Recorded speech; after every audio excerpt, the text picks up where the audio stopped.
para mga pointers, so eto manonood tayo ng Horizon updates, no. So bago ko simulan to, syempre, yun, na-miss ko ulit mag-vlog. Sobrang na-miss ko talaga ulit. Parang 5 days yata ako nun kasi simulahin yung parang nag-iba talaga yung feeling ko talaga, as in medyo sumay pakiramdam ko, tapos parang kailangan ko muna magpahinga siguro, no. Kasi sa mga hindi nakakalam, araw-araw ako nag-video, gabi-gabi after work. Kasi yung work ko kasi is 8 to 5. Yan, 8 to 5 siya. Tapos after work yan is medyo tayo, may mga activities tayong ginagawa, which is more on physical something, no. And nakasama na rin syempre yung pagkasayo ko. And nakauwi na ako around mga 8 to 9 or actually hanggang 11 kami, pero 8 to 9 talaga ako nakakauwi. Tapos after nun, yun, nag-video na ako. Siguro na medyo na-drained ako, no. And yun, usually kasi ginagawa kong video is 2 or 3 yata sa isang araw, no. And yung editing process, yun talaga yung nagpapatagal talaga yung edit, no. Sana kung pagka-take ko ng video, na agad, kung pagka-release na agad, no. Pero hindi kasi, ini-edit ko pa siya, no. It takes hours pa, no. So I think, nakatulog ako 12 to 1. Max na siguro yung 1, no. So ayun, medyo napagod talaga as in siguro. Pero ito, balik tayo sa pag-video, no. And yan, sinare ko lang naman sa inyo. So ito yung Horizon, kakabalik lang, ang dami pang update sa Horizon na hindi ko na susubaybayan. Comment kayo down below ng mga nahuli ako dyan, ng mga updates, kung may music video ba, may mga kanta pa sila ni-release while I'm away. Let's go. So ito, ayoko nang patagalin pa. So without further ado, let's watch this. Horizon back in Manila. Hindi ko alam kung ano meron dito, pero panoorin natin. Siyempre nakaka-excite. Nakikita na yung Horizon bumalik na ulit sa airport.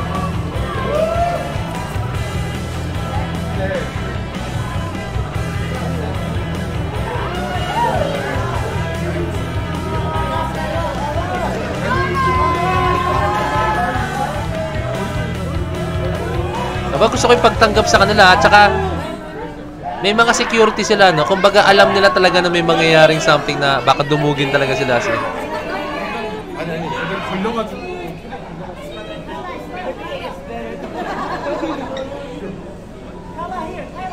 Welcome back. Isipon pa ako.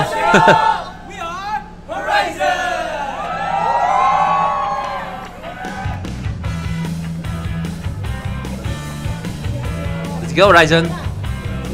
Hi guys.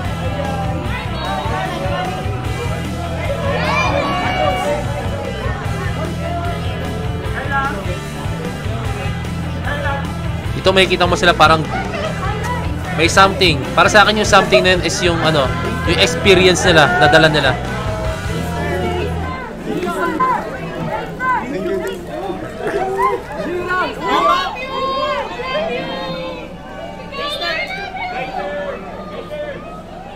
Welcome back.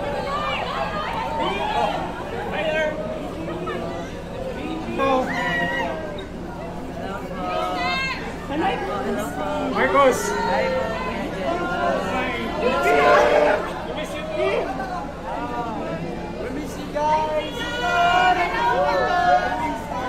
Nag-vlog pa. Let's go. Vlog is live. Gulat ka ba? Daming tao. Gulat mo ako.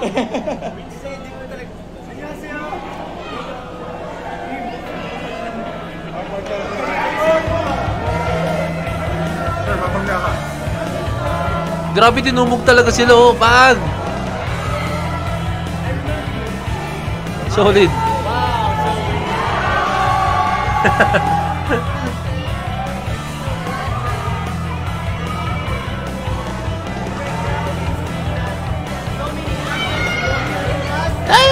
Sigaw. Oo nga pala. Meron pala silang concert, no? Yung sa Araneta, no? Tama. Naalala ko na yung mga nagko-comment doon, no? And when ba yun? Kailan yung concert nila? Ay, hindi ko talaga as in, comment down below, no? And if ever man available ako that time, nood tayo na yun. Kasi syempre, kung meron pa tayong tickets na maabutan, no?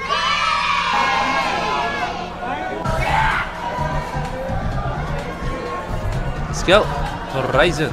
Let's go.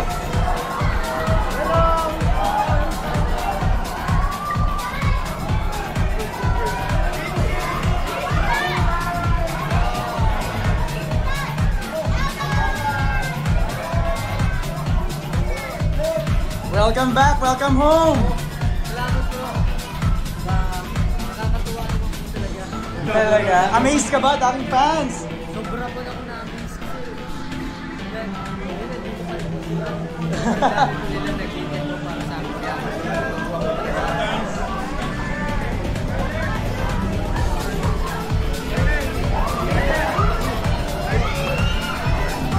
Si Kyler talaga, yung mukha niya talaga as in mukhang Korean talaga, no?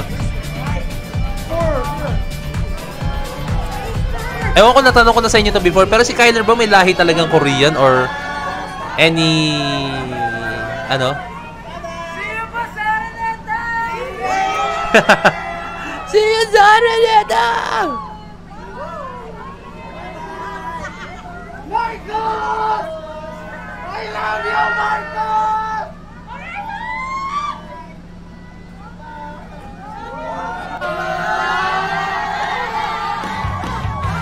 Grabe yung pagtanggap ng tao.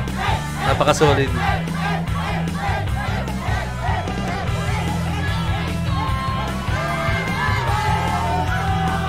Effort ng mga fans. Grabe talaga yung effort ng mga fans. Kasi nakakatuwa. Naganti yung suporta ng mga fans sa Horizon. No?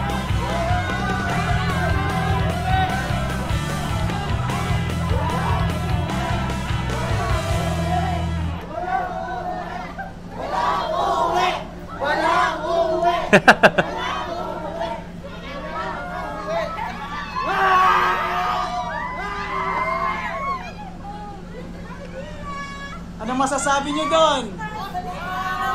Tingnan naman sila. Ito. This is a good example. Tingnan yung Horizon. Di pa usually, syempre, pag ganyan, sarado na yung pinto or sarado na yung bintana or what, nasa loob na lang sila. Pero sila, binuksan nila yung bintana para sa mga fans, no? Ang angas lang. Napakabait ng mga batang to.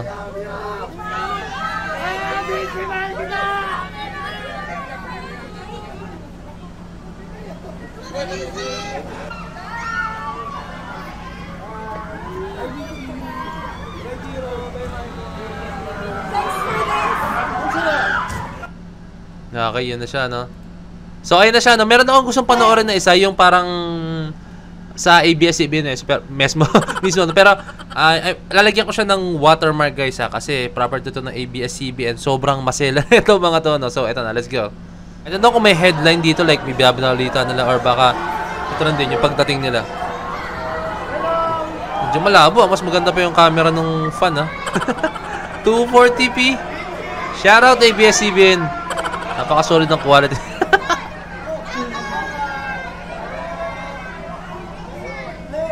Welcome back, welcome home!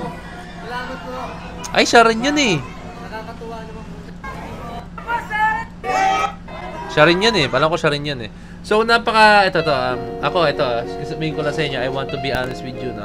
Sobrang solidan ako sa mga fans ng Horizon. Ano bang tawag sa fans ng Horizon? Comment down below. Solidan ako sa kanila. Alam niyo kung bakit? Kasi, alam niyo yun, may part na nagiging honest ako, nagiging brutally honest talaga ako sa Horizon kay Kyler, kay Marcus, or kung hindi ko pa kabisado masyado yung pangalan ng members nila. Nagiging brutally honest ako, like nagkasabi ako ng negative sa kanila. Siyempre nagkasabi ako syempre ng positive, napakaraming positive kaysa negative. Pero wala nang perfectong tao na talagang may negative at negative ang mangyayari yan, no. Gustong gusto ko yung fans ng Horizon kasi yung to the point na pag nagsasabi ako negative is tinitake talaga nila. Hindi sila to the point na ay hindi dapat di mo sinasabihan na negative yan kasi ano yan, magaling yan, kaya nga sumikat yan, bla bla bla, ganito, wala kang karapatan sabihan siya ng ganyan, ganyan, no? Natutuwa ako sa fans talaga ng Horizon kasi napakalawak ng isip nila talaga as in, tapos napaka-babait, sobrang mabait talaga as in. May mga, to be honest with you, may mga nag-PM sa akin, mga Horizon fans talaga, napakarami talaga, napaka-solid, no? Yan, doon ako natuwa sa Horizon fans, no? Kaya, kung ano talaga yung Horizon, yun yung nagre-reflect sa mga fans, no? Kaya natutuwa ako sa kanila na. And ayun, thank you dahil sobrang na-appreciate niyo yung pagkikritiko sa Horizon, no, even though na sobrang nagiging honest talaga ako, no. Syempre, ako kasi gusto ko maging honest. Ayoko na magsalita ng mga bulaklak na salita lang or what, no. Kasi syempre para sa Horizon din naman yan, no. Hindi ko alam kung mapanood ng Horizon yung video ko, yung mga reviews ko, hindi ko man alam kung mapanood nila yun. Pero kung mapanood nila, syempre para sa kanila din yun, no. Kasi tinatake ko lang naman yun based sa aking 13 years na ba? 13 to 14 years na yata, no? Hindi ko alam kung gaano katagal na ako sumasayaw, no? 13 years of experience na as a dancer, no? Kaya ay masabi ko na andun na ako sa point na nasa peak na ako ng aking no? Even though na marami pa ako ma-achieve, no? isa na lang hindi ko na-achieve Ang dami ko na talaga isa na lang international competition. Andun na makakarating na dapat kami noon sa Los Angeles, California, which is yung Body Rock Asia. Nanalo kami doon, no? And yun, kami dapat yung representative ng Philippines doon sa Los Angeles, California. Kaso, yun nga, sobrang bigat ng ng fare ng yun, lahat gastusin. Halos 100 to 150k per head. Ang bigat doon talaga, as in. Ako siguro medyo kaya ko kasi sumayo kami nasa 30 plus or 40 plus kami noon. And hindi lahat makakano. So out of 40 plus parang may kakayahan lang sa amin noon that time makapag-provide is 8 or 10 mga ganun. Kasi mostly ng members namin is nag-aaral pa talaga, wala pa talagang And ayun, medyo mabigat lang. Hindi nag-decide kami na huwag na lang ituloy even though na ginawa namin lahat talaga as in. And ayun, sinare ko lang sa inyo yun kasi ayun yung resume ko talaga pagdating sa pagkasayaw even though na hindi pa lahat yun ang sinasabi ko sa inyo. Pero yun lang, sinabi ko lang sa inyo, no? And ayun, sobrang thank you Horizon fans. Sobrang nasosolidan ako sa inyo and asahan nyo marami tayong Horizon contents na gagawin. Marami pa tayo.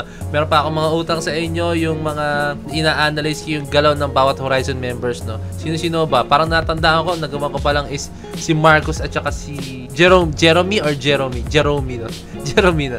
Eh, silang dalawa pa lang. And meron pa tayong 5 to go pa, no? So, let's go. Comment kayo down below kung sino gusto nyong isunod ko, ha? Yan, let's go. So, ayun mga pointers, kung meron kasi kayo, comment double or message nyo ko sa Facebook page na Point to Pets and kaya na ring down notification bell rin baka din nyo lang nag-list ng mga favorite artist niya. Ikali consider subscribe na rin. So, this is Point to Pets signing out. Peace, let's G.